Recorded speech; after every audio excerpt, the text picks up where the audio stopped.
Et salut les amis douces et les amis doux. Je m'excuse de ne revenir vers vous quand ce 19 août au matin, comment dire, j'ai eu un mois de juillet un petit peu tourmenté, un début d'août un petit peu tourmenté aussi, mais bon, j'ai réussi à clôturer mon challenge Lison Lazy dont je vous parlerai un peu plus tard. Là, pour le coup, cette vidéo va traiter de Une magie teintée de poison de Judy Hillin, paru chez Stardust, qui est une branche, je serais tenté de dire, de Hugo Publishing. Nous retrouvons ici Ning qui va participer à je serais tenté de dire un concours, mais c'est pas tout à fait ça. C'est une compétition pour devenir en fait une grande maîtresse du thé, de la cérémonie du thé. Ça s'appelle le Chenong et en fait c'est un art ancestral qui permet d'utiliser donc le thé soit comme une arme, soit comme un catalyseur de d'émotions en général. Euh, Si elle veut participer à cette compétition, c'est qu'en fait, sans le vouloir, elle a empoisonné sa maman et sa petite sœur aussi a été un dommage collatéral. Avant de mourir, sa maman a réussi à maintenir sa sœur, on va dire, en vie, mais bon, elle est dans un coma prolongé, etc. Et Ning va tout faire pour essayer de la soigner. Elle a essayé diverses compositions, etc. Je dis beaucoup de etc. Désolé. Mais en fait, si elle gagne la compétition, elle sait que la princesse lui devra une faveur, parce que c'est ce qui est compris dans le contrat en gros. Et elle voit là en fait l'occasion de pouvoir sauver sa petite sœur. Donc elle va traverser tout le pays pour arriver à la capitale. Elle va se présenter comme concurrente. Bien sûr, elle n'est pas toute seule. Il y aura des nobles qui vont se présenter et dont elle va, enfin, on va voir qu'il y en a certains qui vont être très privilégiés.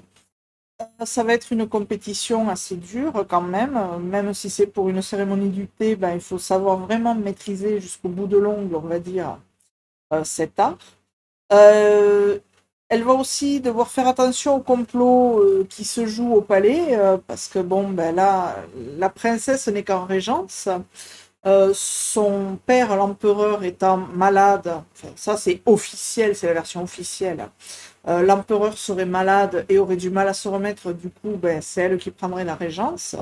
Ce qu'il y a, c'est que les nobles et les ministres du pays ne sont pas tout à fait d'accord que ce soit elle qui reprenne les rênes, en fait.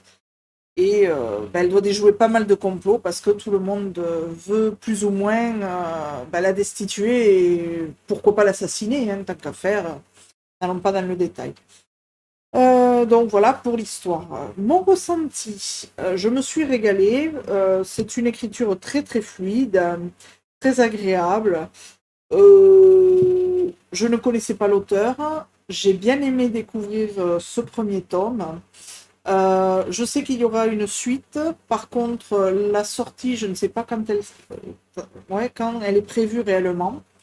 Est-ce qu'il a été traduit, enfin la seconde partie a été traduite, je n'en sais strictement rien. J'avoue, j'essaie de me renseigner, mais quand je tombe sur certains sites, on me dit une date ou une autre, donc je préfère, comme on dit, ishcut, hein, et pas trop m'avancer pour le tome 2.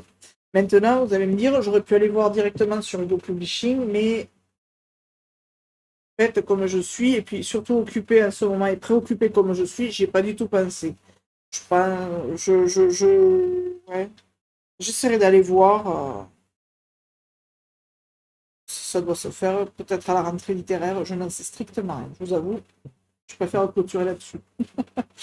Ce livre finissait donc le challenge Lisons l'Asie proposé par Eva de Perfect Books. Donc vous avez, voilà, je me replante, le petit badge sur le côté. Je vous mettrai bien sûr l'adresse dans la description. J'ai vécu un très très bon challenge, mais je vous en parlerai dans une autre vidéo.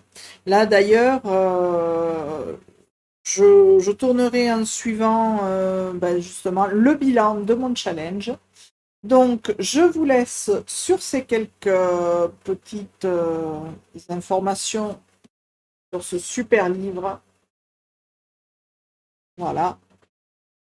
Et je vous dis à bientôt. À plus les amis douces et les amis doux. Ciao, ciao.